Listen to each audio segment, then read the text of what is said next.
if you are not physically well, i.e. have a cold or pain, what techniques can you use to have a peaceful meditation session? One of the reasons for practicing meditation is to understand and to become more aware of the nature of pain, how to deal with pain, and in particular the relationship between pain and suffering. Now, for most people, pain and suffering are one and the same thing. But through development of mindfulness and awareness, you can separate the two and recognize that it's possible to experience physical pain without suffering. The reason why that is possible is that what we call pain usually involves a mental reaction to pain. And that mental reaction to pain is almost immediate, so that very few people realize what's happening. And the kind of reactions to pain that you have will be deeply conditioned. It may be conditioned, for instance, by experiences of pain as a child. For instance, if someone as a child experienced a lot of pain and there was no loved one, no parent to soothe them or to take away their pain, then the meaning of physical pain for them is very different from the meaning of someone who experienced physical pain but always was sure that there was a parent or someone to help them. So we have perceptions about pain. It has different meanings for different people. And our experience of the suffering of pain is created in our brain more than anywhere else. Certain deeply conditioned reactions to pain take a lot of time to work with. But what we can do is to see very clearly that the suffering caused by pain is bound up with some kind of resistance. So that resistance to pain, that non-acceptance of pain, may manifest as anger, resentment, feeling sorry for yourself, panicking, feeling afraid, worrying. What's going to happen next? If it's like this now, what's it going to be like in 5 minutes or 10 minutes? Or is this something serious? All kinds of doubts and worries. But the most fundamental is, I don't want to feel this way. I don't want to have to experience pain.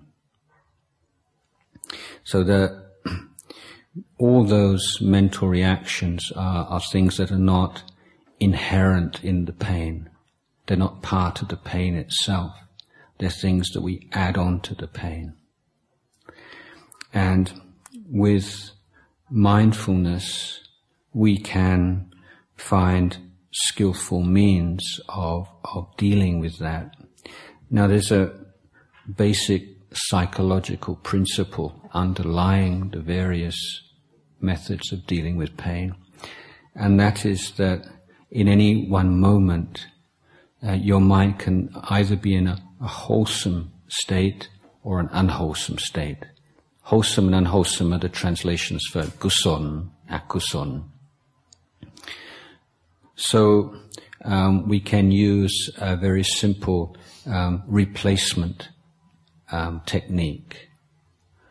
For instance, if you're having pain, it might be through some illness, or it might just be the pains coming from sitting in an unaccustomed position, aches in your knees and your back and so on. Then, when it's becoming really annoying and irritating, then what we can do is develop a consciously positive attitude towards the pain, an attitude of acceptance. And that attitude of acceptance replaces all the negative mental states that have already arisen without our recognizing them. So, say you have a pain, which you, for instance, you can use the breathing and just imagine that the breathing is like a very cool, gentle breeze, just like caressing the area of pain, very gently and kindly. So you're using imagination to create a positive mental state which replaces the negative mental state. Now there's a whole array, many different kinds of practices included in this umbrella term meditation, which aim to replace negative mental states with positive mental states. And all these are called by the name of samatha. Samatha means using your intelligence to create, sustain, develop positive mental states, and to reduce and eliminate negative mental states. That's the meaning of the word samatha.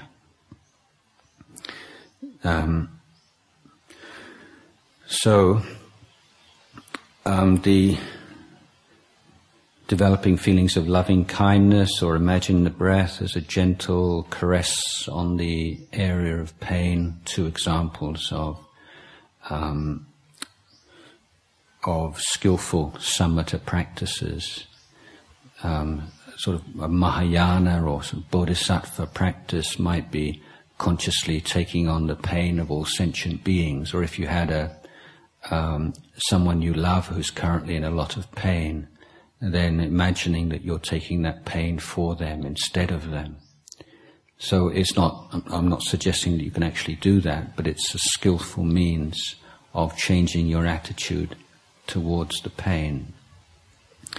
Now the other kind of meditation that you can do, which again loosely comes under the term vipassana, and that means that you look at the very nature of the problem, in this case the pain or the illness, and in looking at the reality of it, what actually is going on here, then that very effort is wholesome, it's kusala or kuson, and that also replaces the unwholesome. I'll give you a few of these English technical terms because they're not words you'll come across so often, and one is proliferation. So you may have heard like nuclear proliferation, but we use this as a translation of the idea of brungtang. There's a kip brungtang, or brungtang. In English we have to use this rather long word that even many English people don't know as proliferation.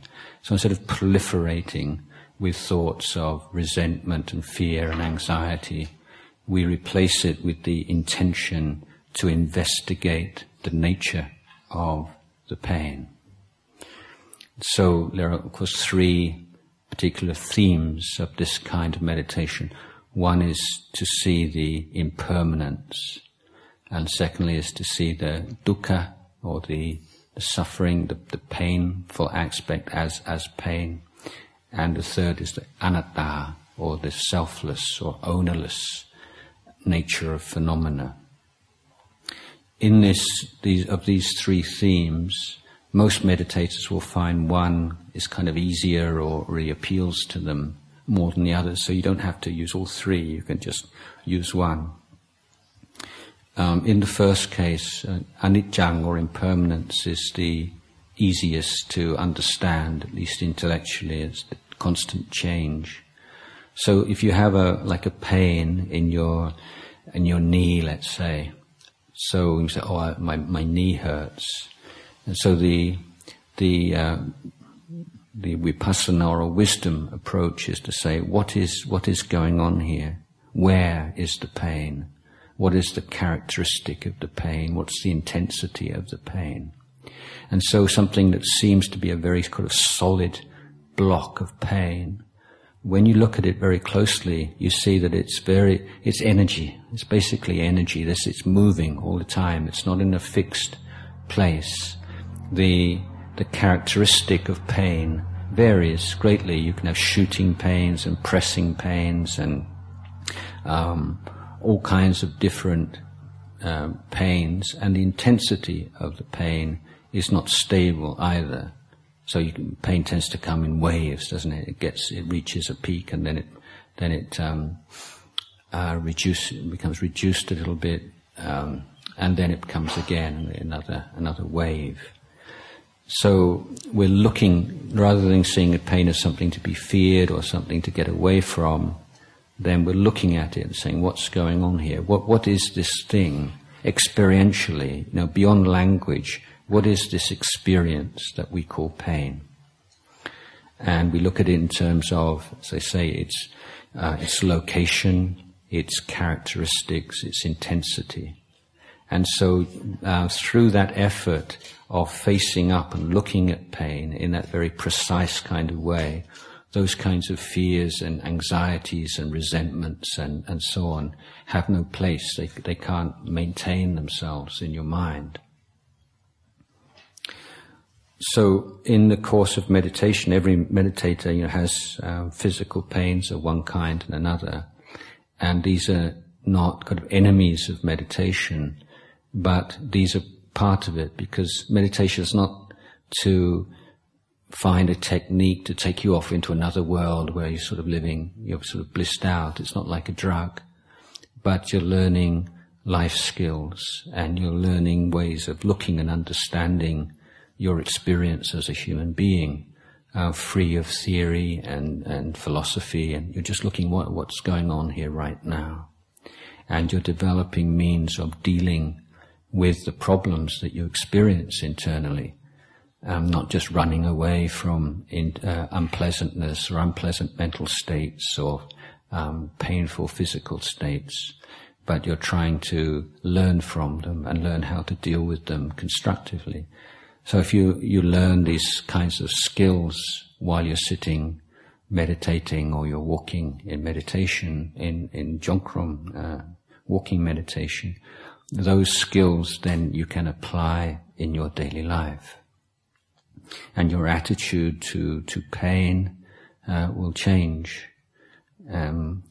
Fear of death is for most people largely a fear of pain, uncontrollable pain, rather than of death itself. So your attitude to death changes when you're willing to look at pain. The key point again is to see that pain does not necessarily mean suffering. There's a lack of mindfulness and awareness that allows pain to morph into suffering, because we're unaware of the way that the mind reacts to the pain. The more aware we are, the less we have to do that, the more freedom we have from that habitual reaction. So if you have, generally you have some kind of illness and sitting cross-legged is not an option, then you can also sit on a chair and be more comfortable. The important point is that you're maintaining that sense of effort with whatever restrictions that you have. So if you're sitting on a seat, that's fine. You need some support. But if you just sort of lean back and just totally relax, that won't be meditation. You'll just fall asleep. It is possible to, if you're very ill, to meditate laying down, but that's very difficult to do because, of course, it's so easy to fall asleep. But if you do that, my suggestion is that you don't meditate in the same sleeping posture you adopt for sleeping. So if you always sleep on your side, then you meditate laying on your back. If you always sleep laying on your back, then lay on your side and adopt a mudra with your fingers or something to maintain that sense of this isn't the same thing that I'm doing when I fall asleep. Otherwise, just the habitual reactions will take place and you'll fall asleep very, very quickly. So don't resent aches and pains that arise. That's all part of the learning process, and there's nobody who doesn't have to deal with that in meditation. It's how to make use of every kind of experience, both those that we enjoy and we don't, to develop wisdom and understanding, which is the main point.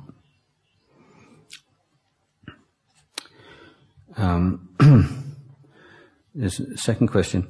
If someone says something hurtful to you, how do you stop yourself from getting mad?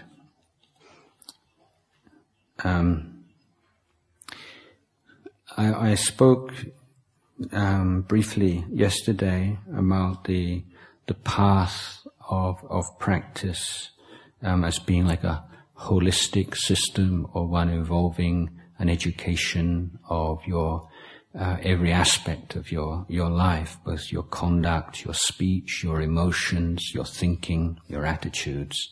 And that education has to take place in every area simultaneously. It's not a step-by-step process. And the practice to deal with some particular negative emotion therefore has to include dealing with it both in terms of our conduct, our speech, our emotions, our thinking. So on the level of conduct, then we use willpower and the intention to refrain from expressing anger as our leading principle. So there is a role for willpower and making a firm determination not to do things and not to say things. The important point here is to recognize that that kind of intention, that kind of willpower is only applicable to action and speech. We can't just stop ourselves feeling mad or jealous or whatever because we think it's a bad thing. It doesn't respond to willpower. But on the level of action and speech, if when we get mad, we get angry, we express it, then we create bad karma with body and speech, which will have consequences, sometimes very severe. It affects the relationship with the person that we get angry with, of course, but also internally what happens every time that we express anger, it's like we deepen the pathway between anger and expression. So it becomes more and more an automatic response or reaction when something happens that we don't agree with or we don't want to happen. So this is an aspect of karma as well, is that we create ourselves, we create our automatic responses to experience through habit. And every time we act in a certain way, we increase the tendency to act in that way in the future. And that's what karma is. But when we're angry, then we tend to act and speak in violent ways which we regret afterwards and make us unhappy, make others unhappy. So the first leg of this, or aspect of this education, training, is to be restrained in our expression of anger. And that's not to say we should repress anger, but simply to abandon the expression of it. Now, the anger itself is a mental state, it's an emotion, and we can deal with this emotion by promoting all the positive emotions that directly oppose it. There are many positive emotions that work to reduce and eliminate anger. The fundamental one, which is present in almost every technique, is mindfulness. Mindfulness works as an early warning system.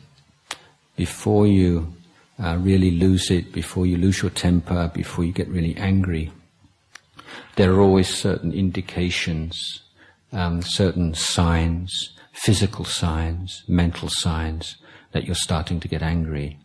But because we're not very aware of what's going on in our body and mind, we're too hooked into what's going on around us that we tend to miss those signals. So we train ourselves to tune in to those signals, to become sensitive to them, and notice particularly what kind of physical changes start to take place when you get a bit angry.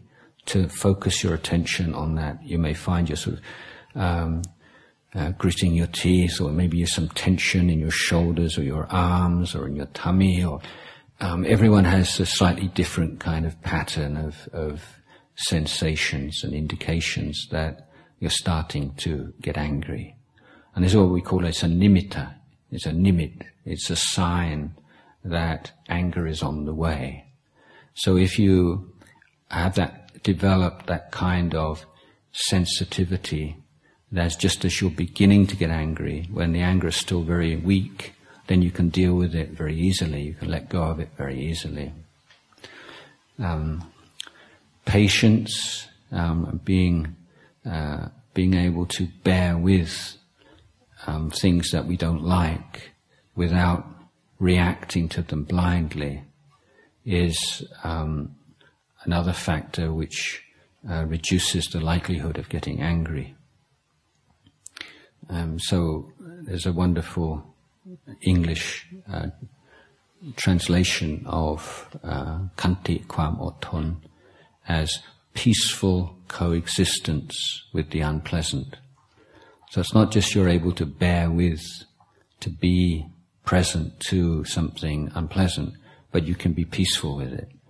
And you don't fight it, you recognize it for what it is. So that's the role of patience. One more leading virtuous or positive quality is loving kindness, or metta, or consciously developing thoughts of loving kindness for yourself and for those around you, and for those people that you meet every day, and people who tend to make you angry or make you feel angry. And so that's a kind of a protection against that angry mindset. So these methods are this area of practice involves consciously developing, promoting wholesome dhammas, wholesome positive mental states which directly oppose anger. And the third and the most important area is wisdom understanding your thinking, because as long as you have certain wrong ideas in your mind, wrong assumptions and beliefs, then anger will never completely disappear from your mind. So if you have, for instance, he should be this way. And then when he or she is not the way you think they should be, they don't act, they don't speak the way you think they should, then very often you'll get angry. So if you question yourself, well, why should they be that way? You want them to be that way, but but why should they be that way? I mean, people are the way they are because of the way they think, the way they, their views, their beliefs, their assumptions, their background, and so on. So that they're like that. They're just that way right now. So we create suffering for ourselves when we think people should be a certain way or should act in a certain way. It shouldn't be like this, or I've told that person time and time again not to do that, and they've done it again. They shouldn't have done that again. So when we have hopes and expectations and desires, and they're frustrated, then we can get angry. So the more we investigate the way things are, the way that the people are, and due to the causes and conditions, then some of the underlying ideas that support anger start to fade away. Similarly, when we reflect upon all the pain and suffering that we've experienced in our life so far because of our anger, when we reflect on the pain and suffering that we see around us in our family, friends, families, and societies through the power of anger, then we get to a certain point where we think, I just don't want that as part of my life anymore. And you realize unless you do something about it, you're going to have to deal with anger in yourself and its consequences for the rest of your life and in future lives. There's no one, there's nobody, there's no pill, there's no holy being who's going to take away your anger. It's something that you've created yourself and something you have to take away yourself. You have to take responsibility for it. So though that kind of reflection, what we call wise reflection, gives you this determination to be free from anger through seeing the suffering inherent in anger. And also if we can remember or recollect or recall the cases where we've met people who seem to be free from anger, or people who behave in such a way that we're amazed and we think, well, if that had been me in that situation, I would have completely lost my temper. You see, probably the worst thing, the thing that's hardest to deal with in life is contempt, isn't it? If someone do talk, do mean, that's probably the most difficult thing emotionally for people to deal with. And sometimes if you see someone being treated with utter contempt, and yet to be able to maintain their evenness of mind and not be affected by it, that's so inspiring.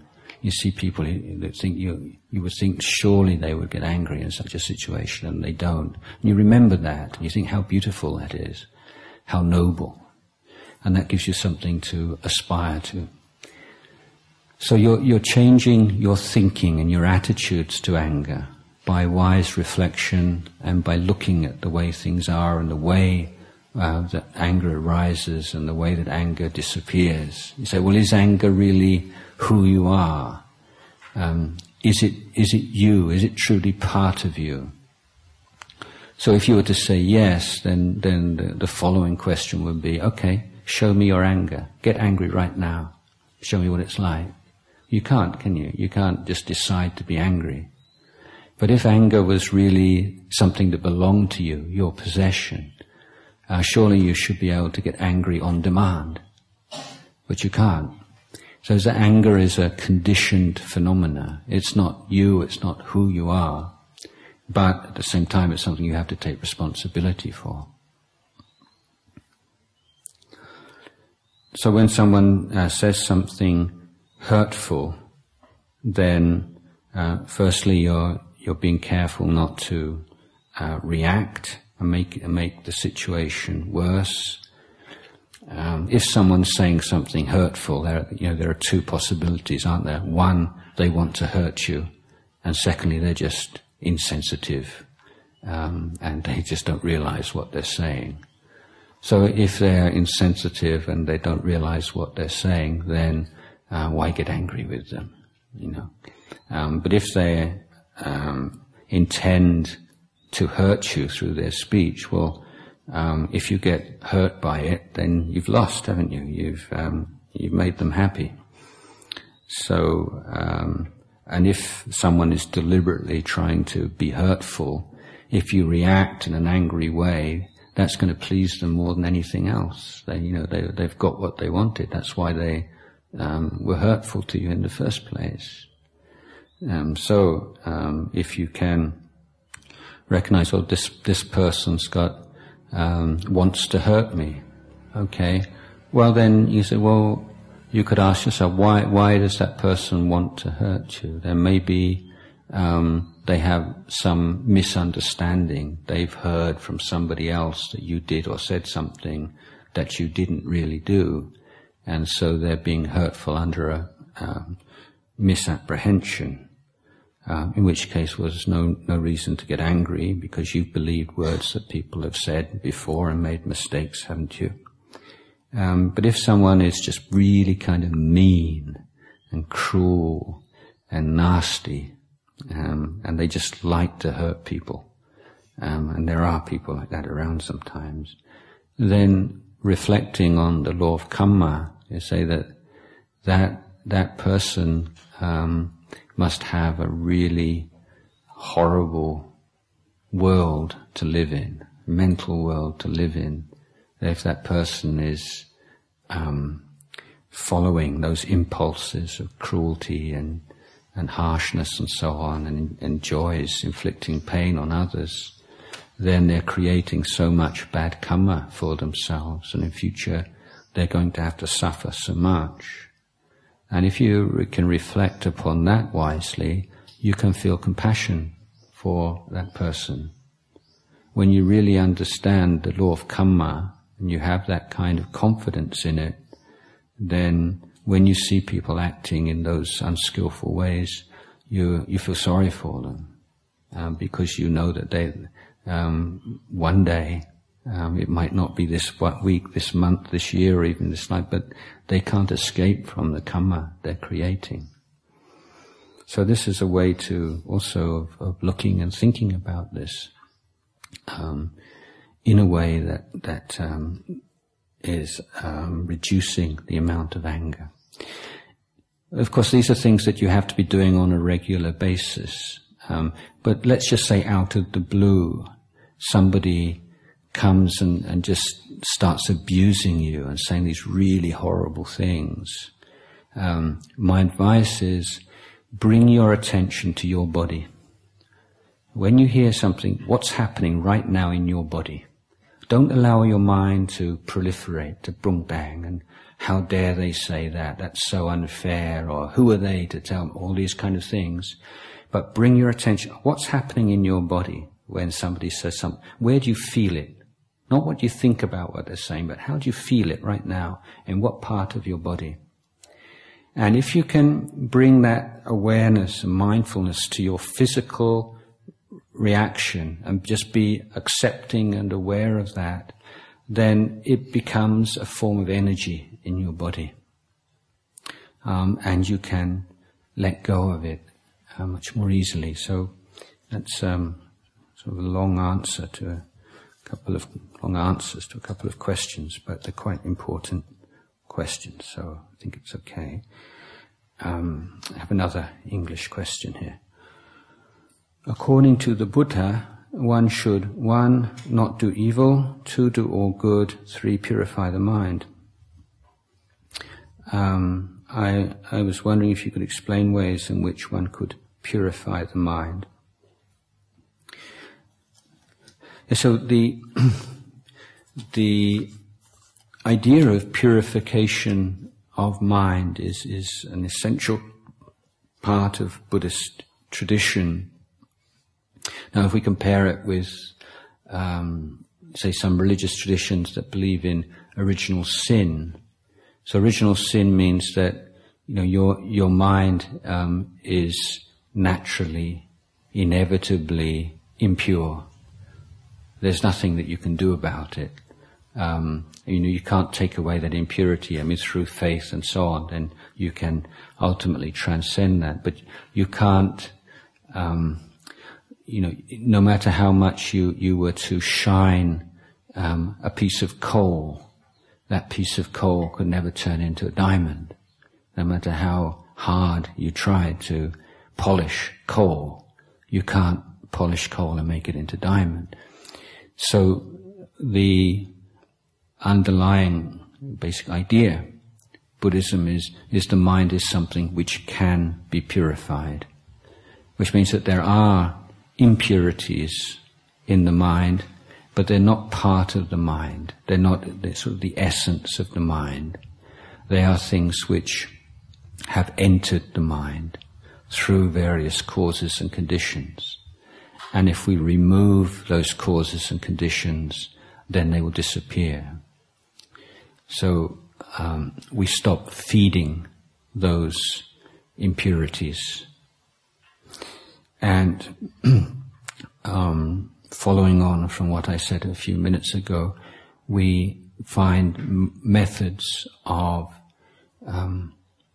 promoting all those positive qualities, pure qualities which oppose the impure qualities. So when we're no longer encouraging, we're no longer feeding, we're no longer indulging in the impure qualities, and secondly, we are consciously, systematically promoting all the pure qualities. And so the impure qualities become less and less, and the pure qualities become stronger and stronger. So this is the way that purification of mind takes place. So let's take on the level of dana. So if or attitude to people around us, someone's very self-centered,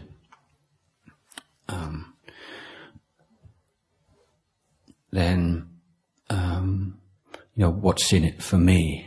It's this sort of, everything's about me and mine. So,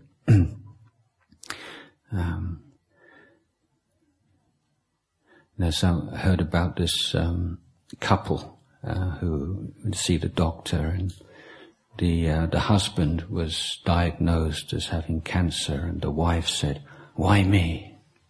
It's like, why did I have to marry a man who got cancer? So sometimes to that extent, everything's about me. And that's a pretty miserable world to live in if everything's about me. So with dana, you learn how to move out of that very constricted, miserable little world and open up to the hopes and fears, the pains, the happiness of others.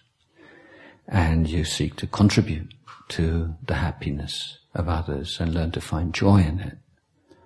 So that that self-absorption, that self-interest, it will be considered to be an impure mental state.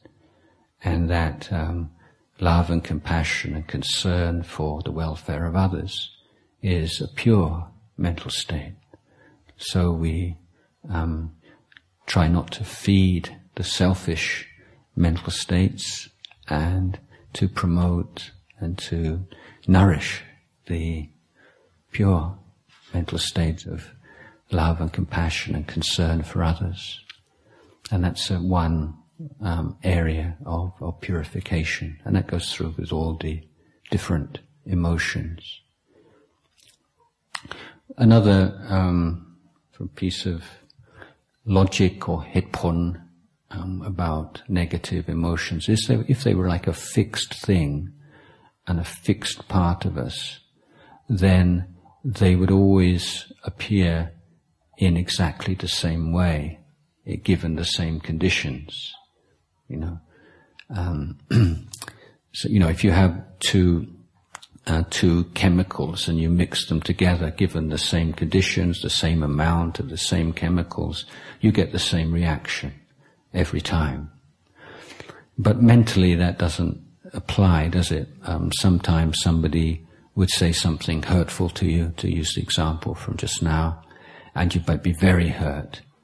On another occasion, you might be not so hurt. Sometimes you might be able to take it quite well because of various other causes and conditions. One day you might be really down. A lot of bad things had happened that day. You had a row with your boyfriend or your girlfriend or something. All these kind of things had gone wrong. And then when you're feeling very vulnerable and unsure of yourself, somebody says something really nasty and it has a huge effect on you. Whereas on another day, and you get very upset with them, then on another day everything may have gone very well, you may have been very successful in your work or in your studies, people have given you a lot of praise, everything's going very well, and you're just feeling very self-confident, and somebody says something hurtful, and it's not nice, but it doesn't really penetrate, doesn't really have the same devastating effect because of the very positive state of mind you're in. So even if the words, the situation was the same, the words were the same, the intention, the nastiness of the person involved were the same, but the emotional reaction to it, the negative mental states that arise in your mind are not always the same because there are so many other things coming into play. So this is a proof that there are not these kind of fixed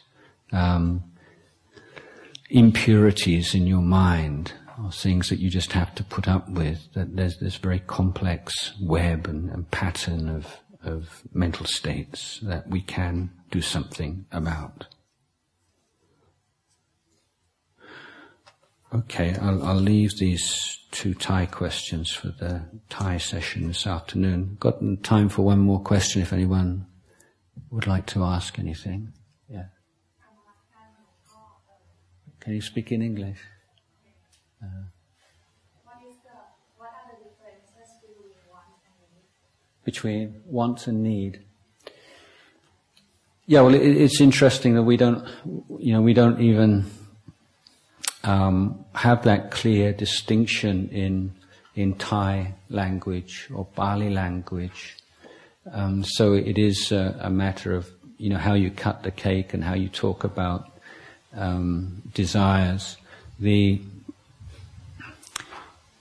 I think that generally in English we say need is something that if you didn't have it, you die or you come close to death. So you need oxygen, you need food, you need rest, and you need a roof over your head, and these things are basic needs. But even in the West, there's a big debate about what are needs, what are the basic needs of human. Is education a need, for instance? Many people would include that as a need, apart and above from the basic physical needs, but also like emotional needs. If, for instance, if children lack a caring parent in the first few months of their life, they'll be emotionally crippled throughout their life. So you could argue that was a need.